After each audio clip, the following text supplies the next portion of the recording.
Hello friends, कैसे हैं आप? आई होप सब अच्छे होंगे। Welcome back on my YouTube channel Pooja Dagar G K question for all exam. Science G K करेंगे। टॉपिक रहेगा 18 का फोर्थ पार्ट।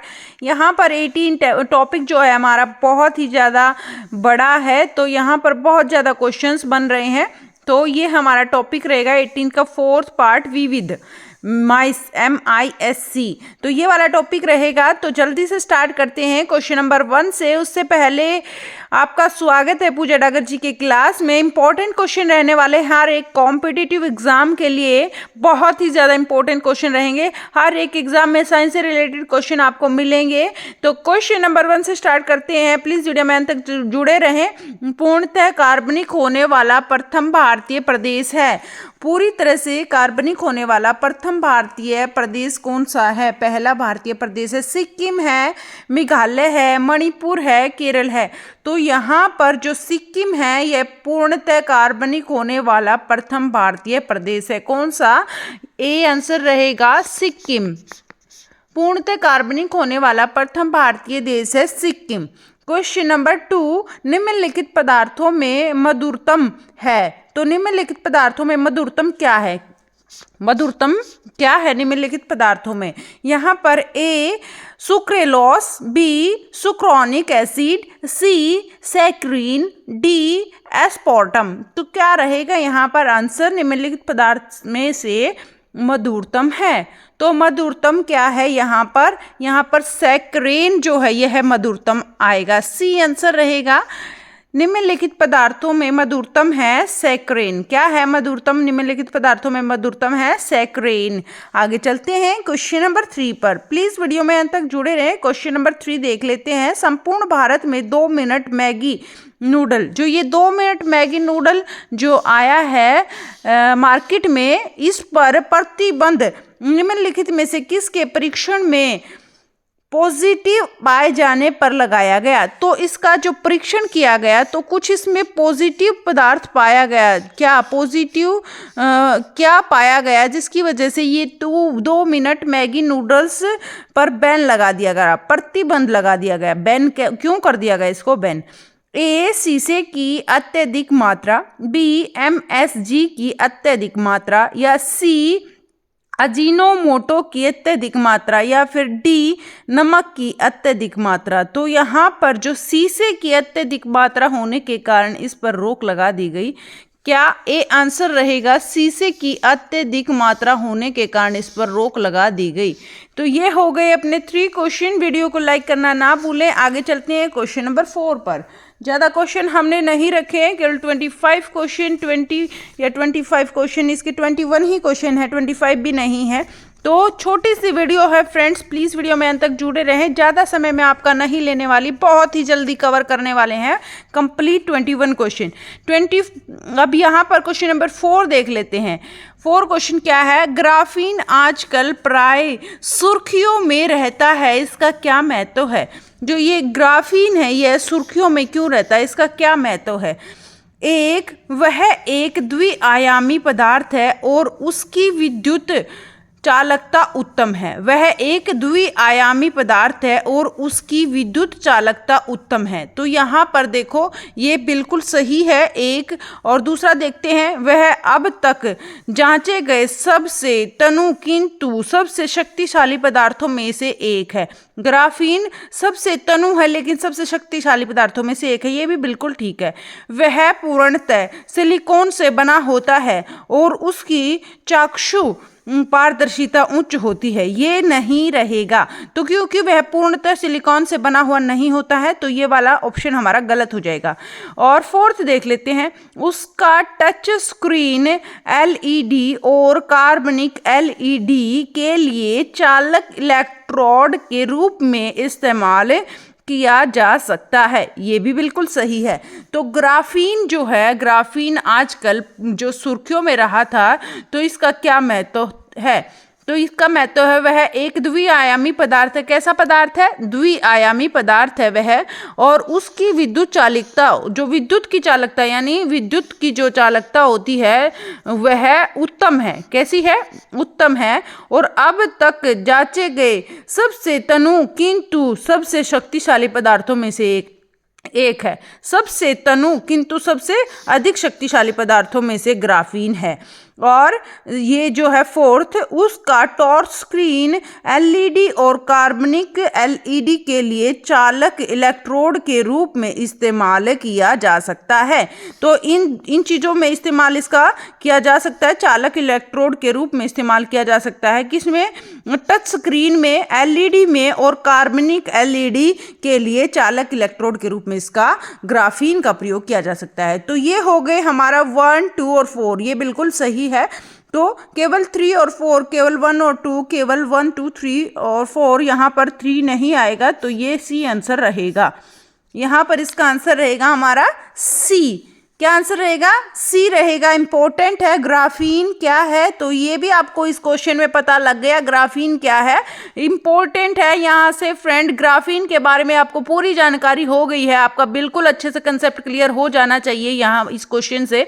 जो ग्राफीन क्या है, तो ग्राफीन वह एक द्विआयामी पदार्थ है और उसकी विद्युत चालकता उत्तम है। कैसी है विद्युत चालकता? इसकी उत्तम है। और यह एक तनु कि यह सबसे तनु परंतु शक्तिशाली पदार्थ है, ये भी आपको पता लग गया यहाँ से। और इसका टच स्क्रीन एलईडी और कार्बनिक एलईडी के लिए चालक इलेक्ट्रोड के रूप में इस्तेमाल किया जा सकता है। चालक इलेक्ट्रोड के रूप में इसका इस्तेमाल किया जा सकता है।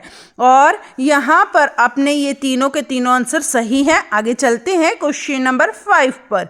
प्लीज़ वीडियो को लाइक कर देना, आप लाइक करना ना भूलें और ज़्यादा से ज़्यादा शेयर करें फ्रेंड्स, ताकि किसी और की भी हेल्प हो सके। यहाँ पर हम साइंस को टॉपिक वाइज कर रहे हैं और बिल्कुल अच्छे से कंसेप्ट क्लियर कर लेते हैं क्वेश्चंस में ही। और यहाँ पर जो आपको मैटर मिलेगा बिल्कुल जेन्युइन अच्छा मैटर मिलेगा, ताकि आपका एग्जाम में कोई क्वेश्चन गलत ना हो और आपकी नॉलेज भी इससे इंक्रीज होगी। क्वेश्चन नंबर 5 देख लेते हैं। क्वेश्चन नंबर 5 क्या है? गैल्वनीकृत लोहे पर लेप होता है। तो गैल्वनीकृत लोहे पर लेप होता है, कैसा लेप होता है? ए गैलेना का, बी एल्यूमिनियम का, सी चांदी का, डी जस्ते का। तो ये गैल्वनीकृत लोहे पर लेप किस चीज़ का होता है? तो इसका आंसर रहेगा जस्ते का लेप होता है। किसका लेप होता है? जस्ते का लेप होता है। गैल्वनीकृत में जस्ते का लेप होता है लोहे पर। आगे चलते हैं क्वेश्चन नंबर 6 पर। माइका है, माइका क्या है? यहाँ पर क्वेश्चन नंबर 6 का क्या आंसर रहेगा? ऊष्मा और विद्युत दोनों का कुचालक है, या ऊष्मा का चालक है तथा विद्युत का कुचालक है, या फिर ऊष्मा और विद्युत दोनों का चालक है, या फिर ऊष्मा का कुचालक और विद्युत का चालक है। तो यहाँ पर जो ये माइका है यह क्या है? यह एक हमारा ऊष्मा और विद्युत दोनों का कुचालक है। क्या है? ऊष्मा और विद्युत, ये जो ऊष्मा है और ये जो विद्युत है दोनों का कुचालक है। सुचालक नहीं है, कुचालक मतलब इसमें से विद्युत नहीं जा सकती। तो यह है ऊष्मा और विद्युत दोनों का कुचालक है माइका। आगे चलते हैं क्वेश्चन नंबर 7 पर। क्वेश्चन नंबर 7 क्या है?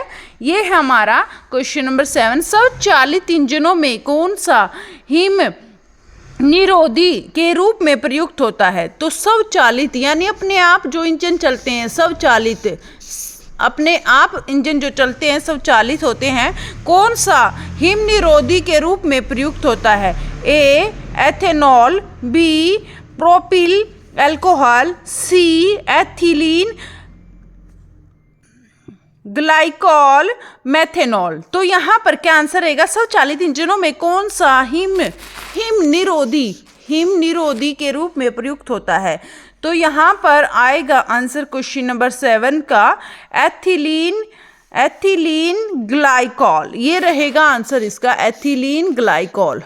सी आंसर रहेगा स्वचालित इंजनों में कौन सा हिमरोधी के रूप में प्रयोग होता है? एथिलीन ग्लाइकॉल रहेगा answer. Question number 8। Question number 8 क्या है? कार्बनिक खाद्य हमारे लिए बेहतर माने जाते हैं। कौन से खाद्य? कार्बनिक खाद्य जो होते हैं हमारे लिए बेहतर माने जाते हैं क्योंकि वे हैं, कार्बनिक खाद्य हमारे लिए बेहतर माने जाते हैं क्योंकि वे हैं, क्या हैं वे?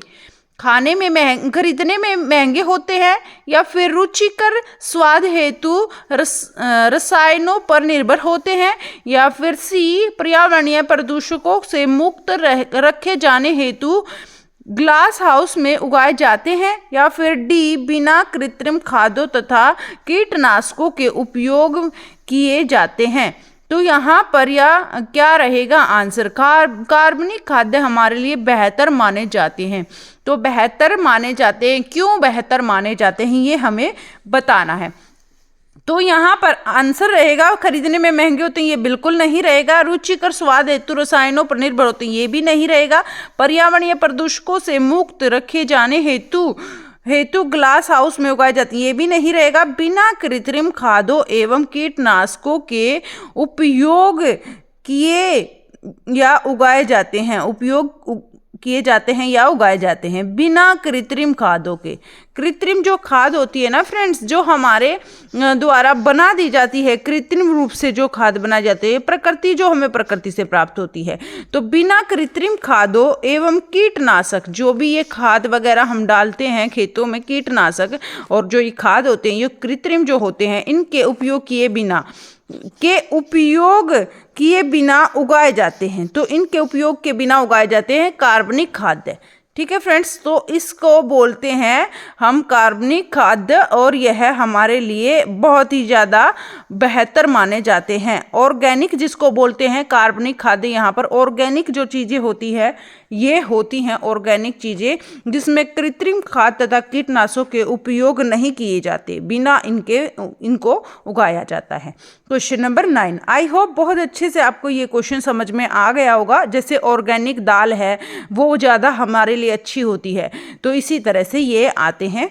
क्वेश्चन नंबर 9 देख लेते हैं। क्वेश्चन नंबर 9 क्या है, भारत सरकार ने किस खाद्य योजक को जून 2016 से प्रतिबंधित कर दिया है, क्योंकि अध्ययन रिपोर्टों के अनुसार उसकी उपस्थिति से कैंसर होता है। तो भारत जो सरकार है, भारत सरकार ने कौन से खाद्य योजक को जून 2016 से प्रतिबंध कर दिया, बंद कर दिया, बैन लगा दिया। खाद्य योजक को जून 2016 से प्रतिबंध कर दिया, क्योंकि अध्ययन रिपोर्टों के अनुसार उसकी जो उपस्थिति होती है उससे कैंसर होता है। क्या होता है? कैंसर होता है। A potassium bromate, B potassium chromate, C potassium sulphate, D potassium gluconate. तो यहाँ पर क्या रहेगा आंसर, किसकी वजह से कैंसर फैलती है और ऐसे खाद्य पदार्थ को बंद कर दिया गया है, तो ऐसा कौन सा आएगा यहाँ पर। तो ये potassium bromate, potassium chromate, potassium sulphate, potassium gluconate. तो यहाँ आंसर रहेगा हमारा क्वेश्चन नंबर 9 का पोटेशियम ब्रोमेट। यहाँ पर रहेगा पोटेशियम ब्रोमेट, ये रहेगा। भारत सरकार ने किस खाद्य योजक या योगज यहाँ पर को जून 2016 से प्रतिबंध, खाद्य योजक को यहाँ पोटेशियम ब्रोमेट को बंद कर दिया, बैन लगा दिया पोटेशियम ब्रोमेट पर 2016 में जून की, क्योंकि इसकी वजह से कैंसर की संभावना ज़्यादा हो गई थी। क्वेश्चन नंबर 10, निम्नलिखित में से कौन सा फलों के पकने में बढ़ावा देता है। तो इनमें से ऐसा कौन सा है जो फल होते हैं, जो कच्चे फल होते हैं, उनको पकाने में हेल्प करता है, पकाने में हेल्प करता है। तो यहाँ सल्फर डाइऑक्साइड आएगा, कार्बन डाइऑक्साइड आएगा, नाइट्रोजन आएगा या एथिलीन आएगा। तो यहाँ क्या आंसर रहेगा हमारा। तो फलों को पकने में सहायता करता है सबसे ज़्यादा डी, एथिलीन होती है जो सबसे ज़्यादा हेल्प करता है फलों को पकाने में। एथिलीन सबसे ज़्यादा हेल्प करता है फलों को पकाने में। आई होप आपको ये क्वेश्चंस बहुत अच्छे से समझ में आ रहे हैं और सारे इंपॉर्टेंट क्वेश्चंस है फ्रेंड्स। जो लेट हो गए हैं वीडियो में, पहले वाले क्वेश्चंस जरूर से भी जरूर देख लीजिएगा, बहुत ही ज़्यादा इंपॉर्टेंट क्वेश्चन हम कर चुके हैं 10 क्वेश्चन। आगे चलते हैं क्वेश्चन नंबर 11 पर। प्लीज़ जुड़े रहें वीडियो में अंत तक। ज़्यादा बड़ी हम आज वीडियो नहीं करने वाले हैं, जल्दी से इसको कंप्लीट कर लेते हैं। हरे फलों को केवल आधे घंटे की ही क्लास रहती है अपनी, ज़्यादा लंबी क्लास हम नहीं करते हैं साइंस की, केवल आधे घंटे की 21 क्वेश्चन आज की क्लास में हमने रखे हैं। हरे फलों को कृत्रिम ढंग से पकाने हेतु उपयोग गैस कौन सी होती है। तो जो हरे फल हैं उसको पकाने के लिए कौन सी गैस का प्रयोग होता है? एथेन, या फिर बी एसिटिलीन, या फिर सी हाइड्रोजन, या फिर डी कार्बन डाइऑक्साइड। तो क्या रहेगा इसका आंसर? यहाँ पर हमसे गैस पूछी है, हरे फलों को कृत्रिम रूप से पकाने हेतु प्रयुक्त गैस पूछी गई है। तो गैस कौन सी होगी फ्रेंड्स? यहाँ पर हमारी गैस पूछी गई है। वहाँ पर इससे पहले फलों को पकाने के लिए हमने एथिलीन किया था और यहाँ पर हमसे गैस पूछी गई है। तो यहाँ पर कौन सी गैस आएगी? इथेन आएगी, एसिटिलीन आएगी, हाइड्रोजन आएगी, कार्बन डाइऑक्साइड आएगी। तो यहाँ पर आंसर हमारा बी रहेगा, एसिटिलीन रहेगा आंसर। क्या रहेगा? एसिटिलीन आंसर रहेगा। और ये भी आपको एथिलीन भी, एसिटिलीन और एथिलीन दोनों याद रखने हैं। एथिलीन भी आपको याद ही रखना है। एथिलीन भी अगर ऑप्शन में आपको मिले तो ये भी हमारा सही है। एसिटिलीन और एथिलीन दोनों याद रखने हैं। Question number 12। क्वेश्चन नंबर 12 क्या है? निम्नलिखित में से कौन सा पैसी कारक है? तो इनमें से कौन सा पैसी कारक है? पैसी कारक कौन सा है? इससे जल है, साबुन है, तेल है, सोडियम है। तो कौन सा हमारा पैसी कारक है? क्वेश्चन नंबर 12 का आंसर रहेगा साबुन हमारा पैसी कारक है। क्या है? साबुन हमारा कैसा कारक है? पैसी कारक है। साबुन हमारा पैसी कारक है। इनमें से याद रखना, पैसी में स यहाँ लेकिन सोडियम में भी है तो पैसी आएगा साबुन। क्वेश्चन नंबर 13 पर चलते हैं। क्वेश्चन नंबर 13 क्या है? प्लीज वीडियो में अंत तक जुड़े रहें। 13 क्वेश्चन देख लेते हैं। निम्नलिखित में से कौन सा सामान्य ताप पर ठोस अवस्था में रहता है? सामान्य ताप जो होता है उस पर कैसा होता है? ठोस अवस्था में रहता है। तो ठोस अवस्था में रहता है सामान्य ताप पर। ए ब्रोमीन, बी क्लोरीन, सी आयोडीन, डी फ्लोरीन। तो सामान्य ताप पर भी ठोस अवस्था में रहता है, ऐसा क्या है? तो आयोडीन जो है हमारा सामान्य ताप पर ठोस अवस्था में रहता है, आयोडीन। फ्लोरीन, ब्रोमीन, क्लोरीन ये सारे के सारे लिक्विड में हो जाते हैं। तो ये जो आयोडीन है सामान्य ताप पर ठोस अवस्था में रहता है, याद रखना है आपको। क्वेश्चन 13, निम्नलिखित में से कौन सा सामान्य ताप पर ठोस रहता है? आयोडीन सामान्य ताप पर ठोस रहता है। क्वेश्चन नंबर 14 देख लेते हैं। निम्नलिखित में से कौन सा कमरे के तापमान पर द्रव्य रूप में है? तो कौन सा कमरे के तापमान, कमरे का जो तापमान होता है उसके रूप से द्रव्य रूप में है? सोडियम है, लिथियम है, फ्रेंसियन है, सीरियन है। तो यहाँ पर क्या आंसर रहेगा? यहाँ पर आंसर रहेगा कौन सा कमरे के ताप पर द्रव्य रूप में है? तो यहाँ पर आएगा आंसर हमारा सी। क्या रहेगा इसका? सी आंसर रहेगा, फ्रेंसियन। क्या रहेगा आंसर? फ्रेंसियन रहेगा आंसर हमारा, फ्रेंसियन। आगे चलते हैं। क्वेश्चन नंबर 15 क्वेश्चन है, निम्नलिखित में से कौन सा तत्व सबसे पहले कृत्रिम रूप से उत्पादित किया गया था? सबसे पहले कृत्रिम रूप में। कैसे? कृत्रिम रूप में। कृत्रिम समझ गए होगे आप अच्छे से। कृत्रिम रूप में जो हमारे द्वारा कृत्रिम रूप से बना दिया जाता है, प्रकृति से हमें प्राप्त नहीं होता है, तो कृत्रिम रूप से उत्पादित किया गया है। इनमें से कौन सा तत्व है जो सबसे पहले कृत्रिम रूप में उत्पादित हुआ? तो ए प्लूटोनियम, बी नेप्ट्यूनियम, या फिर सी फ्रेंसियन, या फिर डी टेक्नीशियम। तो यहाँ पर क्या रहेगा आंसर? क्वेश्चन नंबर 15 का आंसर रहेगा टेक्नीशियम रहेगा, डी आंसर। टेक्नीशियम आंसर रहेगा, डी आंसर रहेगा टेक्नीशियम। निम्नलिखित में से कौन सा तत्व सबसे पहले कृत्रिम रूप से उत्पादित हुआ था? तो ये टेक्नीशियम है, सबसे पहले कृत्रिम रूप से उत्पादित हुआ था। क्या उत्पादित हुआ था? टेक्नीशियम सबसे पहले कृत्रिम रूप से उत्पादित हुआ था। क्वेश्चन नंबर 16, फलों के रस को सुरक्षित रखने के लिए, जो ये फलों के रस होते हैं इनको सुरक्षित रखने के लिए, जूस जिसको बोलते हैं, सुरक्षित रखने के लिए किसका उपयोग किया जाता है?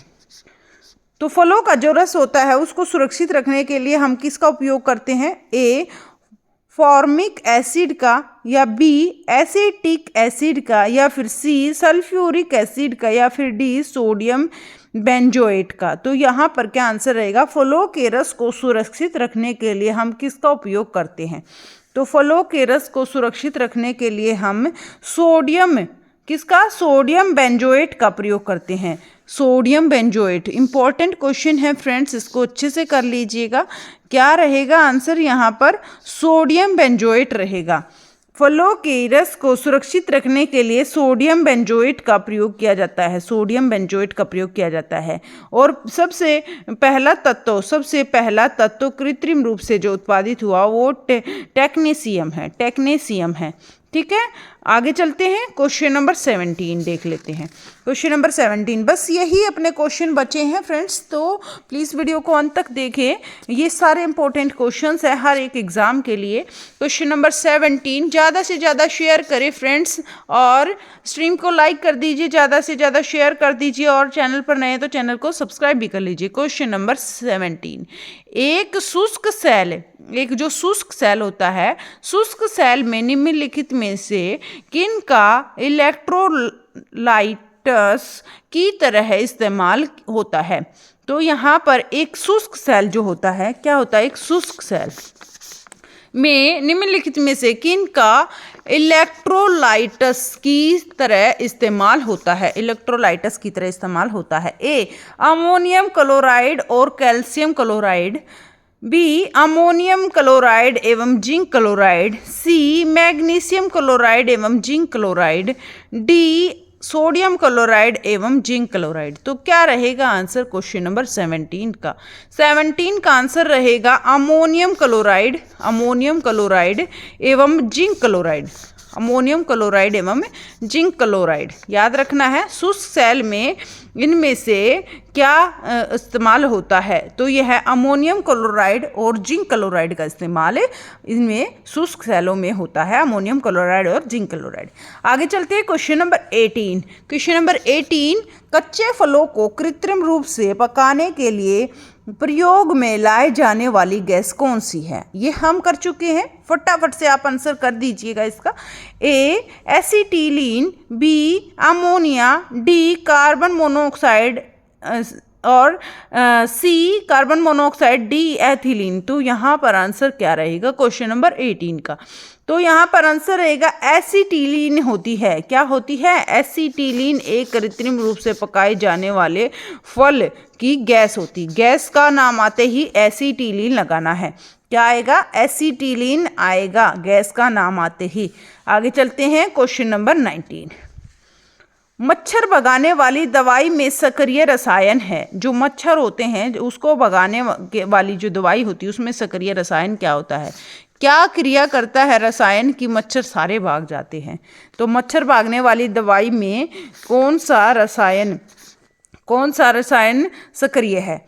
ए, एट्रोपिन, बी, एलिथीन, सी, 2-आइसोप्रोपाक्साइन,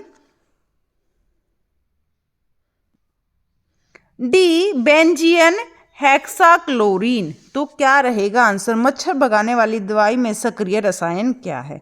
तो मच्छर भगाने वाली दवाई में सक्रिय रसायन है एथिलीन। क्या है, सक्रिय रसायन एथिलीन है। मच्छर भगाने वाली दवाई में सक्रिय रसायन है एथिलीन। आई होप आपको ये क्वेश्चन समझ में आया होगा। क्वेश्चन नंबर 20 क्वेश्चन क्या है, वायु एक है, तत्व है, यौगिक है, मिश्रण है, विद्युत अपघट्य है। तो वायु एक क्या है, तो वायु है एक तरह से वायु है मिश्रण है। क्या है, एक वायु मिश्रण है। वायु क्या है, एक मिश्रण है वायु। आगे चलते हैं क्वेश्चन नंबर 21, एस्पिरिन कहाँ से मिलती है। तो एस्पिरिन कहाँ से मिलती है, पृथ्वी से मिलती है, पेट्रोलियम से, या एक पेड़ से, या एसिडों की रासायनिक अभिक्रिया से। तो यहाँ पर क्या आंसर रहेगा, ये एस्पिरिन है, ये कहाँ से मिलती है। एस्पिरिन जो है यह एक पेड़ से मिलती है। क्या रहेगा, एक पेड़ से मिलती है एस्पिरिन एक पेड़ से मिलती है। तो ये हो गए अपने 21 क्वेश्चन फ्रेंड्स। आपका बहुत बहुत धन्यवाद, थैंक यू सो मच। आपने वीडियो को इतना समय दिया और कंप्लीट वीडियो में आप बने रहें। Thank you so much. आप सभी का वीडियो को लाइक करना ना भूलें, ज़्यादा से ज़्यादा शेयर करें। चैनल पर नए हैं तो चैनल को सब्सक्राइब करना ना भूलें। तो thank you so much friends. और यहाँ पर हम 18 का 4th टॉप जो है पार्ट कर रहे हैं। इसका शायद एक पार्ट 2 पार्ट और बनेगा। ये बहुत ही ज़्यादा लेंथी चैप्टर है लेकिन बहुत ही ज़्यादा इम्पोर्टेंट भी है। तो ये पूरा चैप्टर आप देख लीजिएगा, बहुत ही ज़्यादा इम्पोर्टेंट क्वेश्चन यहाँ से बन रहे हैं। तो सारे के सारे कवर करेंगे। Thank you so much. Keep smile. Happy Makar Sankranti आप सभी को। और फिर मिलते हैं शाम को 8 बजे। 8 से हम यहाँ पर क्लास करते थे 8 से 8:40, लेकिन अपनी क्लास रहेगी छोटी आज की 8 से 8:30। बस केवल आधे घंटे की क्लास आज हमने यहाँ पर की है, आधा भी नहीं किया घंटा। तो यहाँ पर हमने थोड़ा जल्दी ही क्लास कंप्लीट कर ली है। यहाँ पर भी हम जल्दी क्लास कवर कर लेंगे। तो thank you so much. Bye bye, take care, keep smile. फिर मिलते हैं शाम को। प्लीज़ टाइम से आप आ जाइएगा।